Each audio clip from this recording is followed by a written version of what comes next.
오늘 우리에게 주시는 하나님 아버지의 말씀은 고린도후서 7장 5절에서 7절 말씀입니다. 고린도후서 7장 5절에서 7절까지 제가 봉독해 드리겠습니다. 우리가 마게도니아에 이르렀을 때에도 우리의 육체는 조금도 쉬지 못하였습니다. 우리는 여러 가지로 환난을 겪었습니다. 밖으로는 싸움이 있었고 안으로는 두려움이 있었습니다. 그러나 시리에 빠진 사람을 위로해 주시는 하나님께서는 디도를 돌아오게 하심으로써 우리를 위로해 주셨습니다. 그가 돌아온 것만이 아니라 그가 여러분에게서 받은 위로로 우리는 위로를 받았습니다. 여러분이 나를 그리워하고 내게 잘못한 일을 뉘우치고 또 나를 열렬히 변호한다는 소식을 그가 전해주올 때에 나는 더욱더 기뻐하였습니다. 아멘. 계속해서 우리가 2025년도 마지막 오늘 12월 31일 오늘도 고린도후서 말씀을 나눕니다. 오늘은 고린도후서 7장 5절에서 7절 말씀이에요. 바울은 오늘 본문에서 자신이 겪은 환난과 위로에 대해서 구체적으로 얘기하고, 그런데 그러한 어려움들 또 걱정들 또 이런 사이의 상황에서도 또 하나님께서 위로해 주심을 또 고백하고 있죠. 5절을 보시면 이제 바울이 이제 마케도니아에 도착했을 때 그 상황을 얘기해요. 우리의 육체는 조금도 쉬지 못하였습니다. 여러 가지 이제 이 사역을 감당하면서 또 전도하고 선교 여행 속에서 지치죠. 나이도 있지만 이 여정이 고된 여정이기 때문에 그래요. 그런데 쉴 수가 없었던 거예요. 맡겨진 일들을 마치는 그날까지 표대를 향해서 나가야 되는 것이 붙들림 당한 사람들의 숙명이라고 해야 될까요? 그러한 모습인 거죠. 지금 이제 바울은 이제 디도를 지금 계속해서 기다리고 있는 거죠. 바울이 이제 드로아에서 복음의 문이 열렸을 때 디도를 만나지 못해서 마음이 편하지 못한 그런 상태에서 이제 마케도니아로 떠난 것이죠. 그러면서 떠나면서 바울은 고린도 교회에 대한 염려 때문에 불안했습니다. 그것은 다른 게 아니라 자기 관계 속에서 자기를 인식하는 것이 자기 부정적인 생각을 하는 사람들이 있어서도 아니고, 고린도 교회가 전적으로 자기를 지지해주지 않는다, 이런 것 때문이 아니라 고린도 교회에 들어온 그 거짓 선지자들 때문에 성도들의 신앙이 오염될까봐, 또 그 신앙이 올곧게 예수님을 따르는 삶을 살아야 되는데 그렇지 못하고 세상적인 이 방식으로 그들이 살아가면서 또 신앙이 흔들리면 어떻게 하나, 이런 걱정이 있는 거예요. 그러니까 지금 그러한 모습 가운데 마케도니아로 또 맡겨준 사명이 있기 때문에 갈 수밖에 없는 거예요. 그냥 계속 머물러서 자기 문제나 다른 것을 해결을 하는 게 우선이 아니라 이끄심에 우선을 두는 거예요. 하나님께서 자기를 어떻게 이끄시는지. 그러면서 그 길에 순종해 나가는 것이죠. 근데 그 가운데 어떻게 해요? 우리는 여러 가지로 환난을 겪었습니다. 환난이 한두 가지가 아니라는 거예요. 이렇게 하면 또 이런 환난이 오고, 또 저런 상황에서 또 거기에서도 환난이 오고. 그런데 그것은 이제 구체적으로 이제 두 가지를 얘기를 해요. 밖으로는 싸움이 있었고, 그 외적인 어떤 문제들이 있었던 것이죠. 박해가 있었고, 또 자기가 복음을 전하고 이 일들을 복음을 전하는 것에서 복음에 대해서 거부하고 반대하고, 이러한 사역의 어려움들이 있었어요. 또 뭐라고 합니까? 안으로는 두려움이 있었습니다. 그 내적인 두려움이 있는 거예요. 그건 불안도 있었고 염려도 있었고 고린도 교회를 생각할 때마다 내가 전한 것이 잘 전한 것이 맞나? 그리고 자신을 되돌아보면서 그런 생각도 했을 거예요. 내가 가고 있는 이 여정이, 이 신앙의 여정이 잘 가고 있나? 때로는 내가 너무 고린도 교회뿐만 아니라 다른 성도들을 대할 때도 내 고집만 너무 앞세우는 것이 아닌가? 뭐 여러 가지 생각들이 있었겠죠. 왜냐하면 그렇게 자기는 잘한다고 하는데 그러한 갈등들이 생기고 또 문제들이 생기면 되돌아볼 수밖에 없는 것이죠. 그러니까 이러한 우리가 한번 생각해 보세요. 한 해를 우리가 2025년도 한 해를 되돌아보면서 여러 가지 우여곡절들이 있었을 거 아니에요. 신앙의 성장을 생각하면서 쭉 하는데 왜 나는 이렇게 성장이 더딜까? 왜 뭐 이런 부분들이 잘 안 될까? 근데 지금 그거는 비단 우리만의 문제가 아니라 바울도 지금 그런 고민들을 하고 있어요. 위대한 사도였지만 육신적인 피곤함은 어쩔 수 없는 거예요. 지치는 것도 있을 수 있고요. 밖에서의 싸움도 있고 고난을 받기도 하고 내적으로는 고민도 있고 또 그러한 두려움도 경험을 했습니다.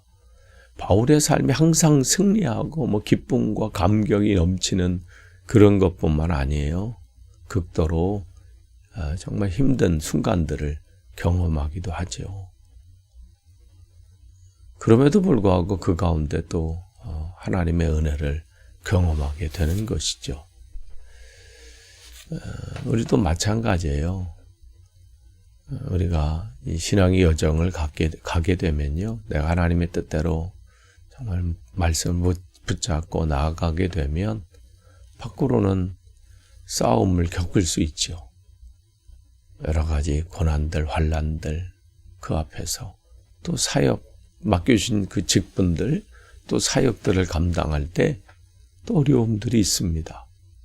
또 우리가 삶을 살아가는 그 자체가 여러 가지 고난도 있고 또 위기도 맞이하게 되고 뭐 이런 거잖아요. 또 안으로도 내적으로도 두려움을 겪을 수 있습니다. 내가 이 여정 가는데 하나님 말씀대로 잘 가고 있나? 이게 하나님이 원하시는 바인가? 나는 잘 선택한다고 가는데 이게 잘못된 것은 아닐까? 또 관계 속에서도 마찬가지예요. 나는 잘한다고 했는데 관계 속에서 어긋나게 되고 또 거기서 어려움을 겪게 되고 또 미래에 대한 것을 또 미래를 또 생각하면 문득 또 두려움과 걱정들이 또 찾아오게 되죠.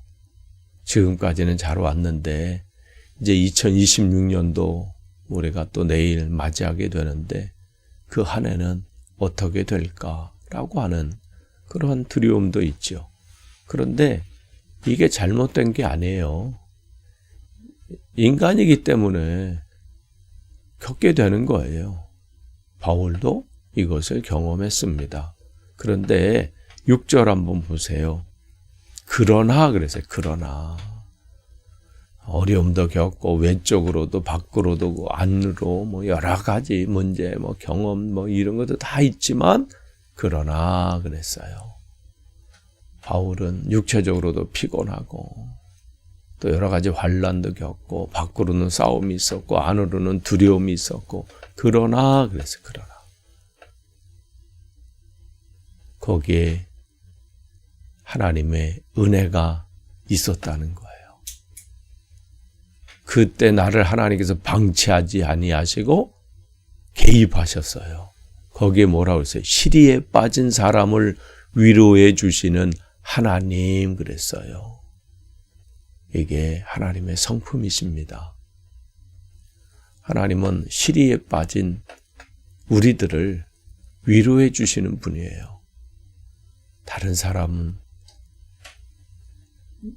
사람의 위로가 아니라 하나님께서 시리에 빠진 사람, 낙담한 사람, 여러 가지 위기에 처해 있는 사람, 삶의 무게로 짓눌려 있고 힘들어하는 사람들, 지금 바울이 그러한 시리에 빠져 있었습니다. 바울이 지금 낙담에 있는 것이죠. 그런데 하나님께서 바울을 위로해 주셨습니다. 어떻게 위로해 주셨어요? 거기 보면 디도를 돌아오게 하심으로써 우리를 위로해 주셨습니다. 그랬어요. 바울은 끊임없이 이 고린도 후서를 시작하면서 초반에 하나님을 뭘로 계속 표현하고 있냐면요. 1장 3절도 그렇고 4절도 그렇고 위로의 하나님이다 이렇게 표현하고 있어요. 그러니까 그것은 지금 바울의 지금 상태를 이렇게 드러내고 있는 것이죠.